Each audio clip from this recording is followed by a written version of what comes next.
दोस्तों, आज हम आपको बताएंगे कि राजा जनक ने सीता स्वयंवर में अयोध्या नरेश राजा दशरथ को आमंत्रण क्यों नहीं भेजा। तो चलिए, श्री राम जी अपार गुणों के समुद्र हैं, क्या उनकी कोई था पा सकता है। संतों से मैंने जैसा कुछ सुना था वही आपको सुनाने जा रहा हूँ। राजा जनक के शासन काल में एक व्यक्ति का विवाह हुआ। जब वह पहली बार सच समझकर ससुराल के लिए चला तो रास्ते में चलते चलते एक जगह उसको दलदल मिला जिसमें एक गाय फंसी थी जो लगभग मरने की कगार पर थी। उसने विचार किया कि गाय तो कुछ देर में मरने वाली है तथा कीचड़ में जाने पर मेरे कपड़े तथा जूते खराब हो जाएंगे। अतः उसने गाय के ऊपर पैर रखकर आगे बढ़ा। जैसे ही वो आगे बढ़ा, गाय ने तुरंत दम तोड़ दिया और मरते मरते उसे शाप दिया कि जिसके लिए तू जा रहा है उसे देख नहीं पाएगा, यदि देखेगा तो वह मृत्यु आपको जरूर प्राप्त होगी। वह व्यक्ति अपार दुविधा में फंस गया और गौ शाप से मुक्त होने का विचार करने लगा। ससुराल पहुंचकर वह दरवाजे के बाहर की ओर पीठ करके बैठ गया और विचार करने लगा कि यदि पत्नी की नजर पड़ी तो अनष्ट नहीं हो जाए। परिवार के अन्य सदस्यों ने घर के अंदर चलने का काफी अनुरोध किया, किंतु वह नहीं गया और ना ही रास्ते में घटित घटना के बारे में किसी को बताया। उसकी पत्नी को जब पता चला तो उसने कहा कि चलो मैं ही चलकर उन्हें घर के अंदर ले आती हूँ। पत्नी ने जब उससे कहा कि आप मेरी ओर क्यों नहीं देखते तो वह चुप रहा। काफी अनुरोध करने के उपरांत उसने रास्ते का सारा किस्सा सुनाया। पत्नी ने कहा कि मैं भी पतिव्रता स्त्री हूँ, ऐसा कैसे हो सकता है, आप मेरी ओर अवश्य देखो। पत्नी की ओर देखते ही उसकी आंखों की रोशनी चली गई और वह गाय के शापवश पत्नी को देख नहीं सका। पत्नी पति को साथ लेकर राजा जनक के दरबार गई और सारा किस्सा सुनाया। राजा जनक ने राज्य के सभी विद्वानों को सभा में बुलाकर समस्या बताई और गौ शाप से निवृत्त का सटीक उपाय पूछा। सभी विद्वानों ने आपस में मंत्रा करके एक उपाय सुझाया कि यदि कोई पतिव्रता स्त्री छलनी में गंगा जल लाकर उस जल के छींटे उस व्यक्ति की दोनों आंखों पर लगाए तो गो शाप से मुक्ति मिल जाएगी और उसकी आंखों की रोशनी फिर लौट आ सकती है।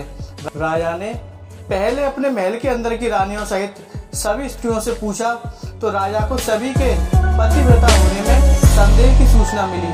अब तो राजा जनक चिंतित हो गए।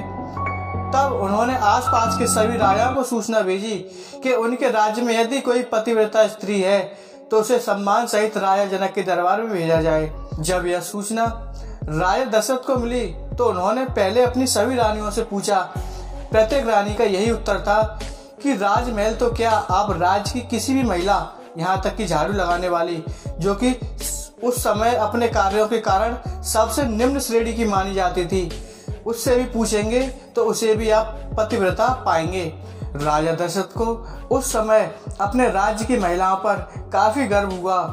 उन्होंने राज्य की सबसे निम्न मानी जाने वाली सफाई करने वाली स्त्री को बुलाया और उसकी पतिव्रता के बारे में पूछा। उस महिला ने स्वीकृति में गर्दन हिला दी। तब राजा ने यह दिखाने के लिए कि अयोध्या का राज्य सबसे उत्तम है, उस महिला को ही राज सम्मान के साथ जनकपुर को भेजा। राजा जनक ने उस महिला को पूर्ण राजसी ठाट बाट से सम्मान किया और उसे समस्या बताई। महिला ने कार्य करने की स्वीकृति दे दी।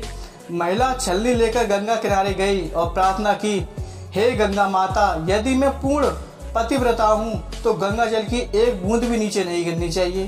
प्रार्थना करके उसने गंगा जल को छलनी में पूरा भर लिया और पाया कि जल की एक बूंद भी नीचे नहीं गिरी। तब उसने यह सोचकर कि यह पवित्र गंगा जल कहीं रास्ते में छलक कर नीचे नहीं गिर जाए, उसने थोड़ा सा गंगा जल नदी में ही गिरा दिया और पानी से भरी छलनी को लेकर राय दरबार में चली गई।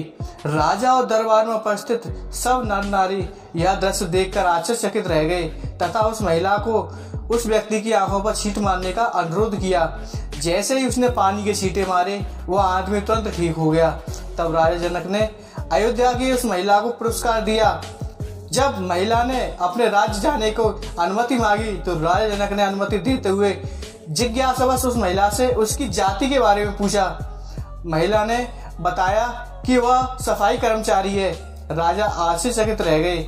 सीता स्वयंवर के समय यह विचार करके कि जिस राज्य की सफाई करने वाली इतनी पतिव्रता हो सकती है तो उसका पति कितना शक्तिशाली होगा।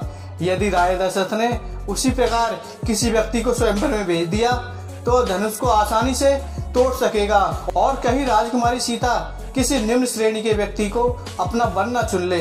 इसलिए राजा दशरथ को राजा जनक ने निमंत्रण नहीं भेजा, किंतु विधाता की लेखनी को कौन मिटा सकता है। अयोध्या के राजकुमार वन में विचरण करते हुए अपने गुरु के साथ जनकपुर पहुंच गए और धनुष तोड़कर राजकुमार राम ने सीता से विवाह कर लिया। आई होप ये वीडियो आपको जरूर पसंद आई होगी। इस वीडियो पर आपकी क्या राय है कमेंट करके जरूर बताइए। वीडियो पसंद आई हो तो लाइक और शेयर करना बिल्कुल मत भूलिए। चैनल पर नए हो तो चैनल को सब्सक्राइब कीजिए। वीडियो पूरा देखने के लिए आपका बहुत बहुत धन्यवाद। जय श्री राम, जय बालाजी महाराज, जय बाबा दीप करौरी।